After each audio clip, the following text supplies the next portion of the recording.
Seria bom até apagar a luz aqui para ficar melhorzinho.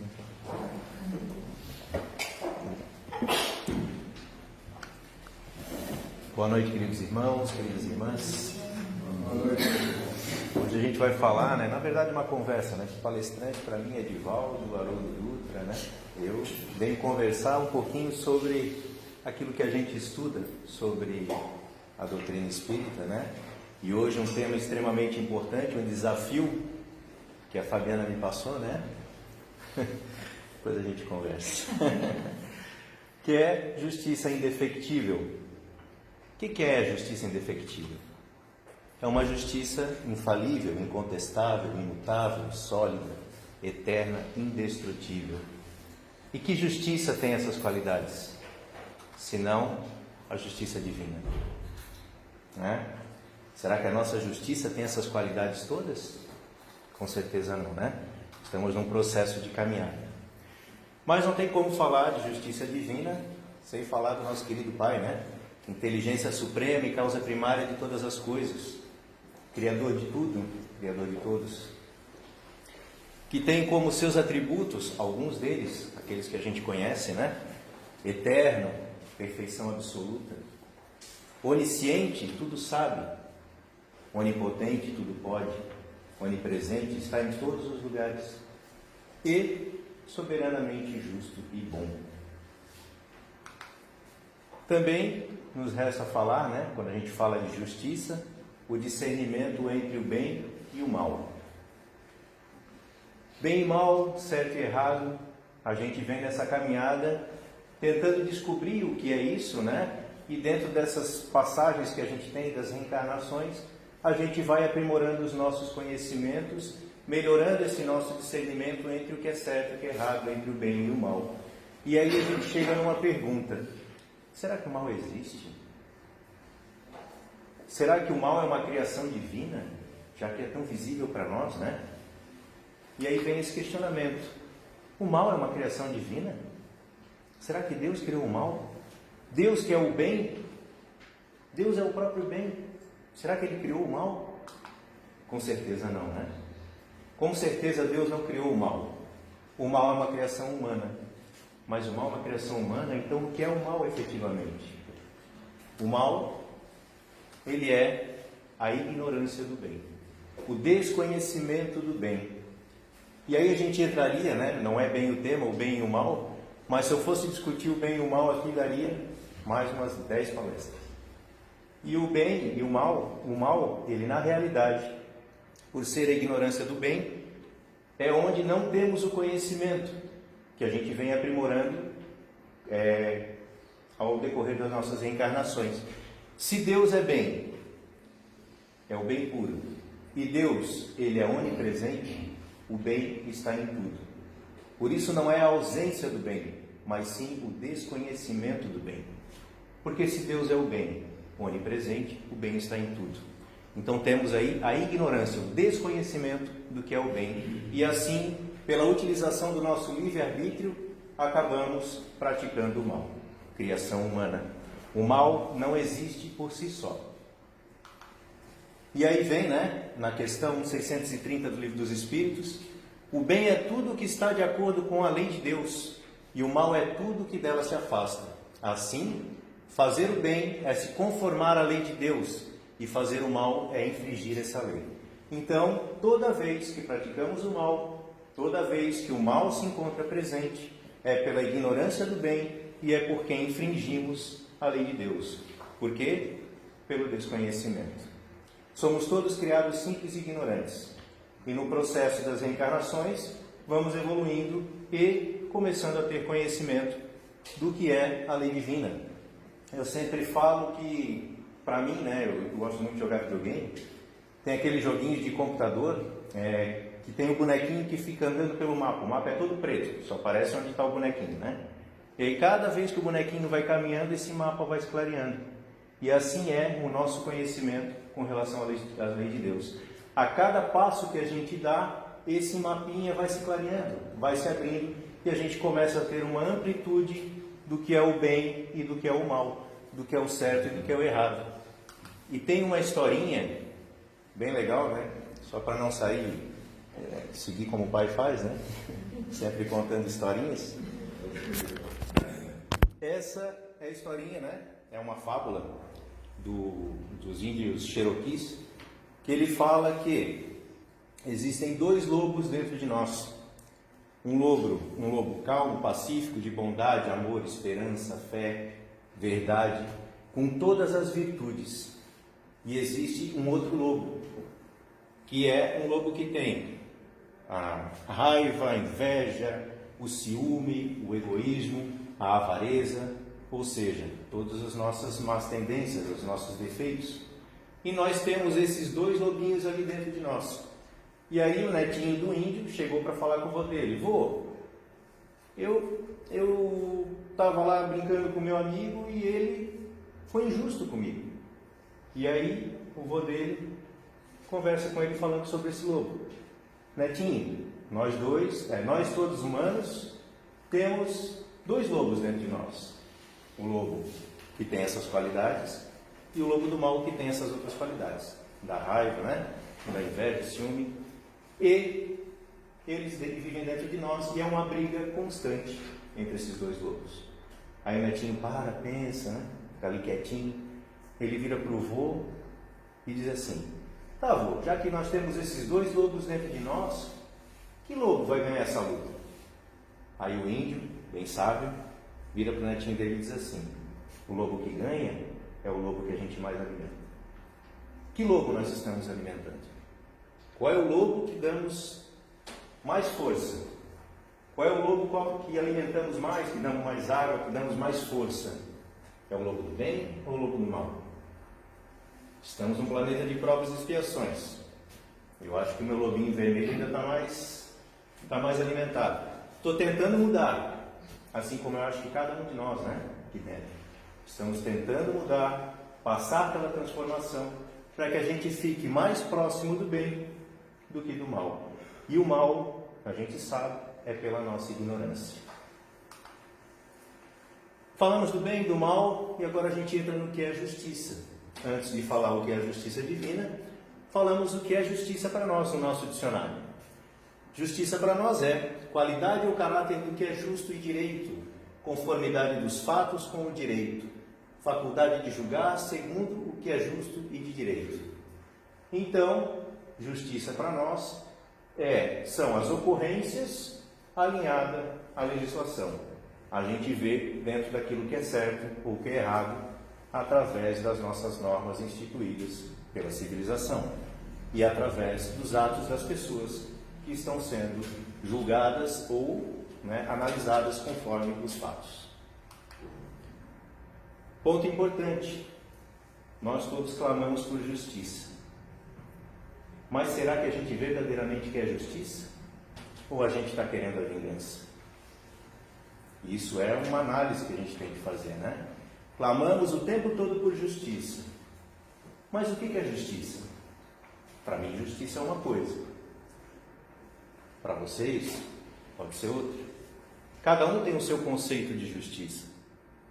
E, inclusive, vem passando por diversas transformações esse conceito de justiça. Porque é de cada pessoa. Inclusive, essa questão do olho por olho, dente por dente, né? Antigamente, por que se veio, né? E se reclamava: mas olho por olho, dente por dente não é justiça, né? Hoje, para nós, não seria uma justiça, porque é extremamente agressivo, é bárbaro, né? Então, se alguém cortar uma mão, mesmo que sem querer, ele foi lesado e eu teria que cortar a mão dele. Mas essa lei veio por quê? Porque anteriormente, quando alguém cometia um ato contra uma pessoa, essa pessoa que foi agredida, ela tinha o direito de agredir a todos os familiares. E por isso, mudou-se do olho por olho, dente por dente. Porque se tornava uma coisa mais justa, né? Se eu pratiquei o mal, eu devo pagar pelo meu mal, e não os meus familiares. Então, assim, mudou-se para a regra do olho por olho, dente por dente. E vem mudando essas legislações humanas até o ponto de hoje que encontramos, né? Então, dentro dessa justiça e vingança, nos trouxeram, então, Jesus nos trouxe a lei de amor, né? A lei de Deus, a lei de amor. amar a Deus e ao próximo como a si mesmo. Essa é a verdadeira justiça, aonde se pratica a verdadeira justiça. A justiça ela é feita da lei de amor. Então vamos lá, não tem como falar também de justiça divina sem aplicar ali, fazer um comparativo com a lei dos homens, né? E a lei dos homens é uma regra utilizada, né, para manter a ordem e o desenvolvimento da sociedade. Sem a lei não existe ordem, né, e não existe o desenvolvimento de uma sociedade. Ela é elaborada por legisladores, considera-se competentes, né, para a causa da legislação, porém, são homens imperfeitos, né, do ponto de vista dos princípios da moral e da razão. Por mais que sejam pessoas que são colocadas nesses postos para fazer uma legislação o mais justa possível, ainda são homens imperfeitos, dentro da condição da moral, dentro da condição da razão. E essas leis, como eu já falei, em razão do aperfeiçoamento e do melhoramento da sociedade e do nosso desenvolvimento, tanto moral quanto intelectual, a legislação passa pelas transformações, modifica-se através do tempo. Lembra da lei do adultério? Era crime, hoje não é mais crime. Então a lei passa por modificações, o que é normal dentro do desenvolvimento de uma sociedade. Então, a lei dos homens são leis ainda imperfeitas, elaboradas e destinadas a homens igualmente imperfeitos. Então não adianta a gente querer buscar uma lei perfeita que vá atender a todo mundo, que a gente não vai encontrar. Pelo menos não aqui na Terra, feita pelos homens. E a lei natural ou lei divina, eterna e imutável, como o próprio Deus, isso diz lá na questão 615 do Livro dos Espíritos. Então não existe qualquer tipo de alteração. Porque quem fez essa lei? Deus. Deus perfeito não iria criar uma lei imperfeita, assim como Ele não nos criou imperfeitos. Nós vamos nos tornando, adquirindo as nossas imperfeições através do nosso livre-arbítrio, o uso equivocado do nosso livre-arbítrio. A única verdadeira para a felicidade do homem. Então, a lei natural é que vai nos encaminhar para a nossa verdadeira felicidade, que não vai se dar aqui, nesse planeta, né? Lamento dizer isso para todos, né? Mas nós não vamos ter a verdadeira felicidade aqui na Terra. A verdadeira felicidade está longe de nós ainda. Nós temos uma felicidade, claro, passageira, momentânea, que nos satisfaz, de certa forma. Porém, a verdadeira felicidade, ela vai ocorrer apenas quando nós estivermos em conformidade com a lei de Deus. Todas as leis da natureza são leis divinas, porque Deus é a causa primária de todas as coisas. A lei de atração, as leis da física, lei de ação e reação, a lei da gravidade, foram descobertas por quem? Pelos homens, porém criadas por Deus. Então todas as leis que envolvem a matéria são leis divinas, por isso leis perfeitas. E são apropriadas à natureza de cada mundo, proporcionais ao grau de adiantamento dos seres que os habitam. As leis estão de acordo com cada mundo, as leis divinas, adaptadas conforme a necessidade de cada planeta e de cada sociedade, de cada mundo. Kardec fez... A lei divina é uma lei única, né? A lei divina é uma lei única. Porém, para nossa melhor compreensão, separou Kardec, ali no Livro dos Espíritos, classificou a lei divina em 10, separou em 10 para que a gente possa ter uma melhor compreensão do que é a lei de Deus. E aí separou na lei de adoração, lei do trabalho, lei de reprodução, lei de conservação, lei de destruição, lei de sociedade, do progresso, igualdade, liberdade e lei de justiça, amor e caridade. Então temos aí essas 10 leis codificadas no Livro dos Espíritos, que é de extrema importância que a gente conheça, que a gente leia, e não só leia, que a gente estude, E não só que estude, que a gente pratique. Porque com o estudo e com a prática estaremos completos dentro da lei natural, dentro da lei divina. Todos os espíritos encarnados e desencarnados estão submetidos à lei natural que governa o universo. Então a lei divina, ela é universal. Não é só do nosso planeta. Ela é uma lei de todo o universo. É uma lei única, adaptada conforme o conhecimento de cada um. Porém, única. E a lei divina está gravada em nossa consciência. Aí vem novamente aquela história do mapinha, né? A partir do momento que a gente vai evoluindo, essa lei vai sendo desvendada. E ela não está jogada apenas na natureza, ela está escrita na nossa consciência. Por isso, nós já, quando criados, temos já uma determinada tendência ao bem e que nós ignoramos por um certo desconhecimento, que vai se ampliando, vai se abrindo a partir do momento de nossas vivências. Então, justiça divina é a justiça mais ampla que a do mundo. Justiça divina é imutável, imparcial e não engana. Não podemos enganá-la, porque a gente não tem como enganar a Deus. É o ato de dar a cada um o que cada um merece. A lei de ação e reação. Cada um vai receber conforme as suas obras. Não planto feijão e colho arroz. Não existe isso. Se eu pratico o mal, em troca, eu tenho que resgatar esse mal. Isso não significa que uma pessoa que comete, por exemplo, um assassinato, na outra encarnação ela vem ser assassinada. Não é essa a lei de Deus. A lei de Deus é a lei de amor, lei de reparação. Então, até vou falar isso mais para frente, não vou comentar agora, mas é uma lei de reparação. Lá na frente eu dou um exemplo do que poderia acontecer com uma situação dessa. Ela não contempla exceções e nem privilégios. Ninguém nasce melhor que ninguém. Jesus não nasceu naquele contexto de perfeição. Jesus nasceu como nós, foi criado como nós, simples e ignorante, assim como nós. Está num processo de desenvolvimento, assim como nós.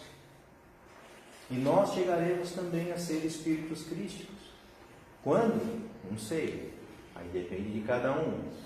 Com certeza não será a minha próxima encarnação. Mas todos nós temos essa condição, porque fomos criados todos iguais. Todos nós temos a condição de chegar a ser um espírito crístico. E chegaremos. E traz ali, a justiça divina traz 3 instrumentos. Traz bem mais, na verdade, mas eu vou citar 3 instrumentos da justiça divina. A lei de causa e efeito, o tempo e a reencarnação. 3 efeitos, 3 instrumentos importantíssimos para a aplicação da justiça divina. E eu falo um pouquinho de cada um deles. Lei de causa e efeito. Causa, razão ou motivo. Efeito, resultado. Nossa justiça, o que ela trata? O efeito. Ela vai tratar o resultado. Cometeu um crime, o crime foi realizado, é isso que a gente vai julgar.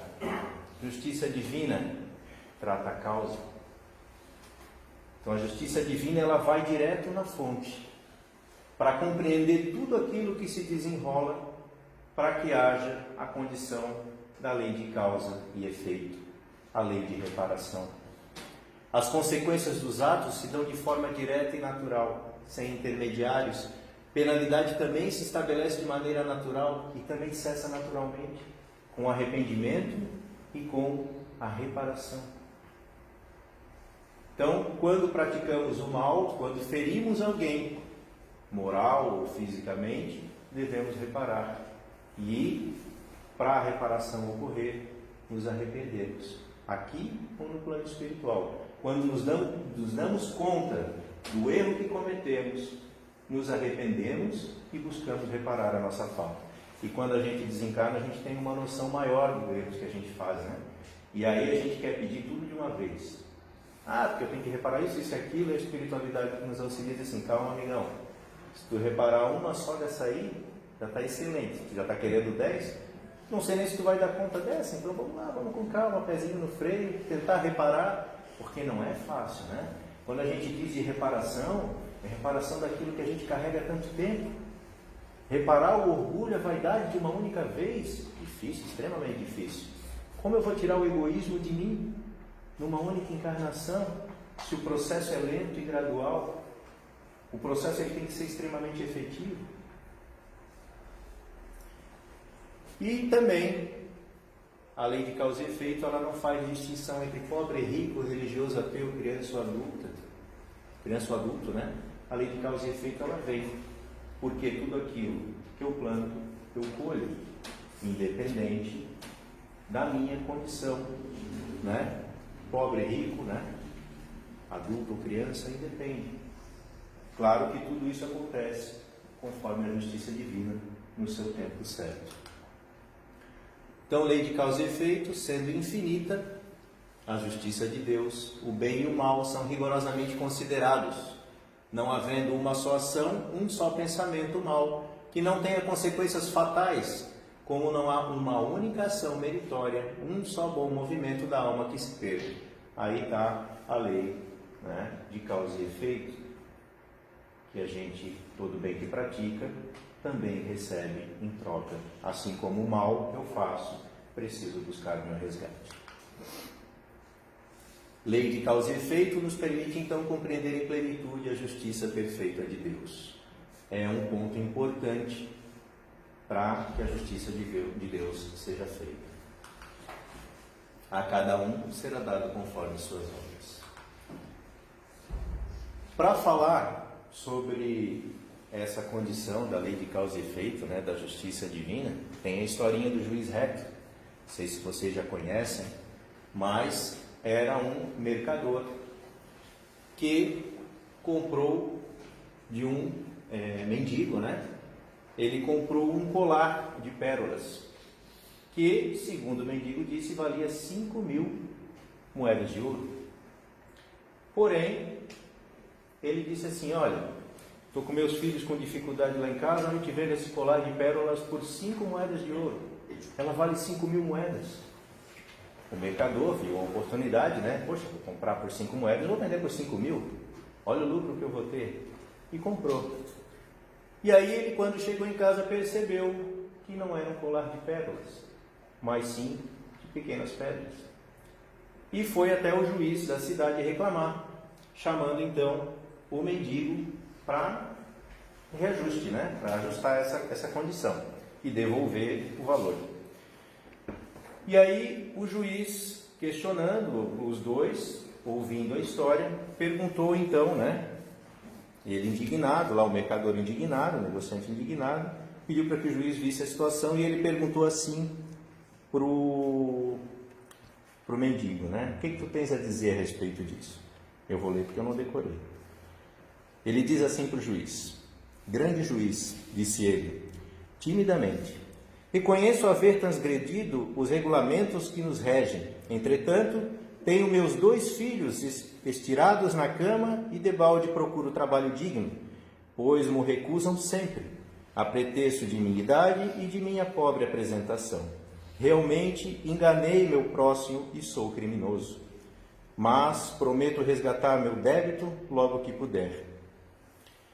Aí, o juiz, ouvindo essa situação, se retirou, analisou e voltou dando a sentença. E ele deu a seguinte sentença: para Zorobabel, o mendigo, 5 bastonadas entre 4 paredes, a fim de que aprenda a sofrer honestamente, sem assalto à bolsa dos semelhantes. E para Jonathan, o mercador, 20 bastonadas na praça pública, de modo a não mais abusar dos humildes. O que ele fez aí? Aplicou uma justiça diferente da nossa. Quem cometeu o crime? Né? O rapaz deu o dinheiro, se ele quis vender, o problema é dele. Eu comprei por 5 moedas, mas ele me enganou. Nós aplicaríamos muito provavelmente a pena apenas para quem enganou. O juiz reto entendeu a situação como um global, dando o seguinte parecer: Zorobabel, o vagabundo chefe de uma família infeliz, furtou-te 5 peças de ouro no propósito de socorrer os filhos desventurados. Porém tu, por tua vez, tentaste roubar dele, valendo-te do infortúnio que o persegue, apoderando-te de um objeto que acreditaste valer 5.000 peças de ouro ao preço de 5. E aí Aí o juiz disse: quem é o mais prejudicial à sociedade? Aquele que tem todas as condições, porém se usa de sua inteligência e do seu poder para retirar de quem pouco tem, e que agiu apenas de forma equivocada para auxiliar o próximo? Não deixa de ser um erro. É um erro.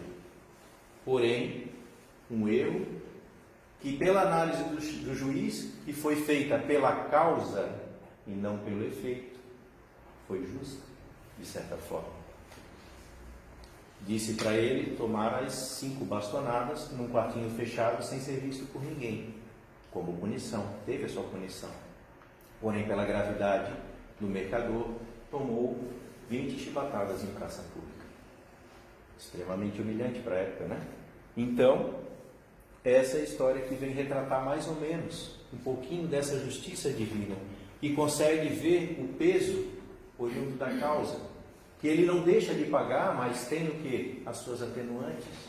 Precisa reparar o erro? Precisa, mas tem as suas atenuantes pela causa. Então, é assim que a justiça divina avalia a cada um conforme as suas obras. Cada um recebe aquilo que merece.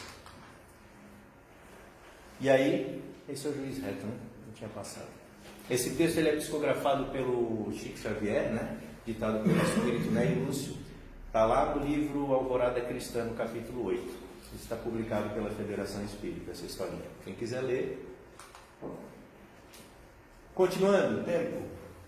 Aliás, deixa eu ver o meu. Tempo. Então, mais um instrumento da justiça divina, o tempo. Deus utiliza o tempo, não a violência. Humberto de Campos fala no livro, né? Porque a violência ela é explosiva, a violência escandalosa, dá muita publicidade, mas resolve muito pouco.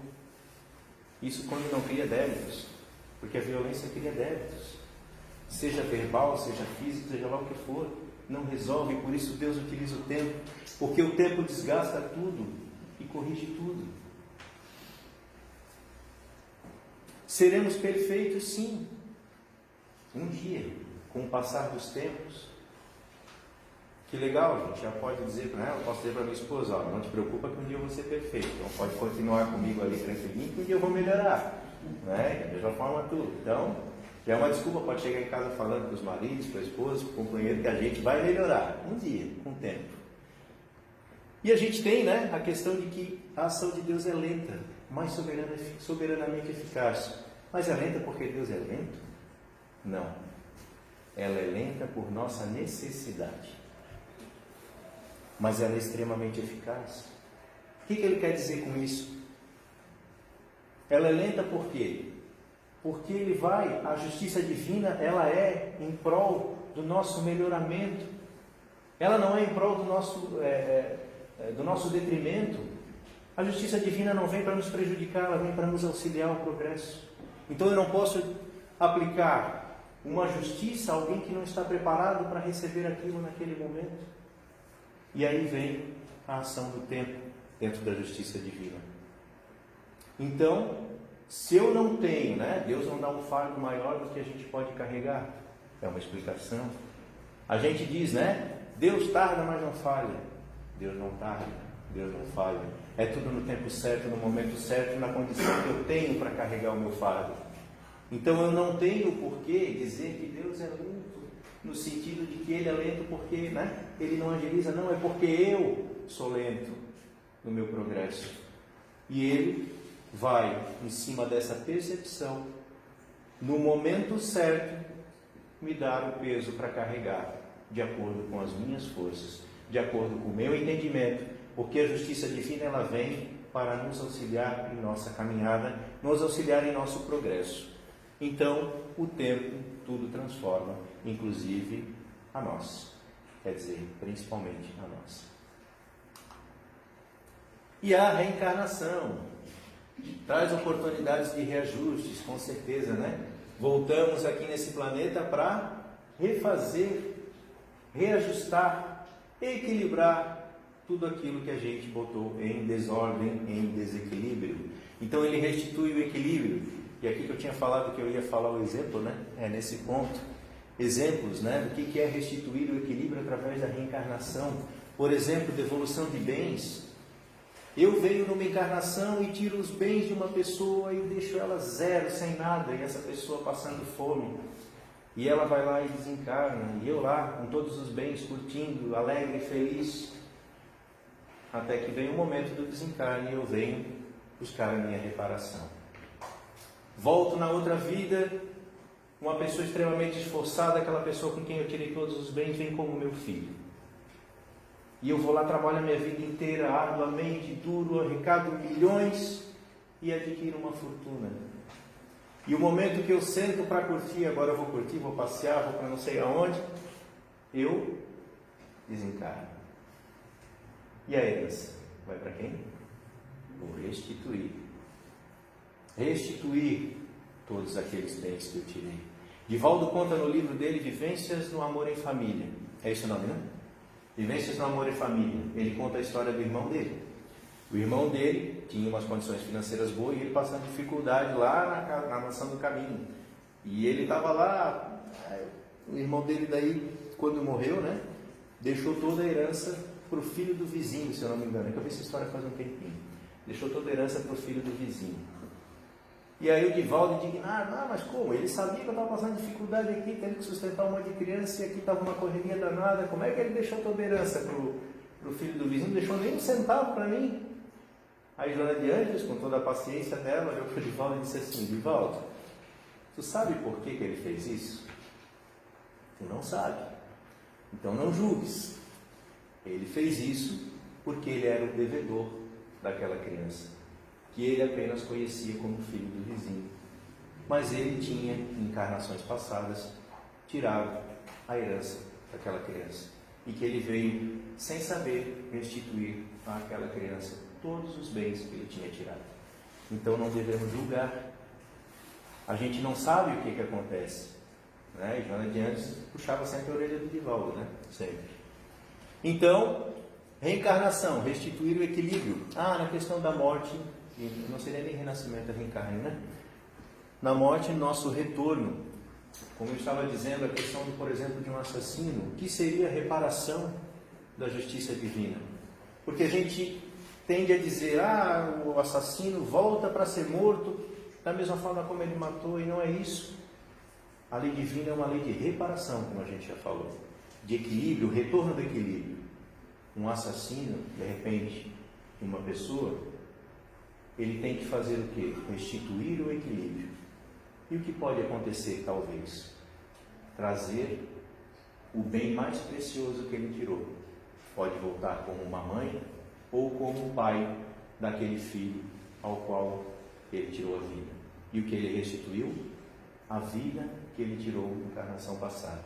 Dando ainda mais, que aí vem a parte da construção do amanhã, dando o amor e o carinho, que ele não pôde dar pelo fato da agressividade dele. Então, é uma lei de construção, de reparação. Lei de reparação e construção, que vem abreviar o nosso caminho para a perfeição. É assim que é a justiça divina. É uma lei de reparação e construção. Isso que a gente dá um exemplo ou outro, mas a diversidade de situações que pode ocorrer, que a gente nem faz ideia, pela nossa pequenez, enquanto conhecimento, né? Imagina a perfeição e a grandiosidade dessa estrutura toda da justiça divina. A nossa aqui, que é tão simples, a gente já considera tão difícil. Imagina só a perfeição da estrutura da justiça divina, né? E O que será que nos possibilita então, já que a gente comete tantos erros, a nos realinhar com a justiça divina? O que será que nos faz realinhar com a justiça divina então? A reencarnação e o tempo, através da nossa necessidade e do nosso merecimento e da nossa aceitação, inclusive. Então, isso nos possibilita a realinhar, além de todas as outras questões, mas em especial, como a gente está tratando aqui, a reencarnação e o tempo. E o que nos auxilia na caminhada para a evolução? Doutrina espírita, para nós espíritas, e a caridade. Já dizia, lá o Espírito de Verdade, espíritas, amai-vos e instruí-vos. Instruí-vos pela doutrina espírita, amai-vos pela caridade. Caridade é amor. Amor é sentimento. Caridade, amor em movimento. Então, não basta conhecer, não basta falar, temos que agir. E a ação vem pela caridade. Prática do amor, aprendizado constante. E quando então seremos felizes, Quando a gente conseguir atender as questões e seguir a lei divina, em especial lei de justiça, amor e caridade, que abrange tudo isso, O amor que traz o respeito, que traz a tolerância, a justiça que vem em conjunto com a bondade e a caridade que soma tudo isso, o amor e a justiça. Porque sendo justos, somos bondosos e somos amorosos. Esse era um pedacinho do texto, que a Fabiana me deu, bem grande até por sinal, que era um texto extremamente interessante, o texto lá, Introdução do livro Ação e Reação, que é um livro fantástico também, não consegui ler ele todo ainda, estou começando a ler, mas que veio falando um pouco sobre a justiça divina, que abrangia tudo aquilo ali, causa e efeito, reencarnação, o bem e o mal, dentre outras coisas mais. Mas se eu fosse falar todo aquele pedacinho de texto ali, a gente ia sair daqui amanhã, E eu falo bastante também. E, para finalizar, gente, somos o que repetidamente fazemos. A excelência, portanto, não é um feito, mas um hábito. Tenhamos, então, um hábito do bem. O hábito de não falar palavras de baixo calão. O hábito de respeitar o nosso próximo. O hábito da prática do bem. O hábito de tentarmos ser o mais justo possível dentro da nossa consciência. Justo, não vingativo. Bondoso, no sentido de não querer também o reconhecimento dessa nossa bondade, assim como a caridade. Fazer o bem sem olhar a quem e fazer o bem sem esperar recompensa. Quando fazemos o bem esperando recompensa, nós já ganhamos a nossa parte nos créditos divinos, Só que ganhamos das pessoas a qual a gente se vangloria, a quem a gente se vangloria. Então sejamos puros de coração, o máximo possível, e busquemos aplicar a justiça. Mas a nossa justiça de forma coerente, porque Deus tem a verdadeira justiça. Estamos caminhando enquanto sociedade para alcançar essa justiça, para buscar atingir a perfeição. Hoje temos ideia do que é a perfeição, para nós. Mas quando a gente estiver alcançando aquilo que a gente entende como perfeição, a gente já vai ver que a perfeição é muito mais que aquilo. E aí a gente vai ter que caminhar mais um pouco. E quando chegar naquele mais um pouco, eu vejo que tem mais perfeição ainda. Então, a nossa vivência, as nossas reencarnações, são essa busca incessante pela nossa felicidade, pela nossa evolução completa. Era isso que eu tinha para conversar, era muita coisa para falar, dá para falar mais umas 2 horas, mas a Fabiana ia me expulsar hoje daqui. Então era isso que eu tinha para passar para vocês, espero que tenha atendido a expectativa, Porque falar de Deus, falar de Jesus é uma grande felicidade e principalmente uma grande responsabilidade. Obrigado a todos, uma boa noite.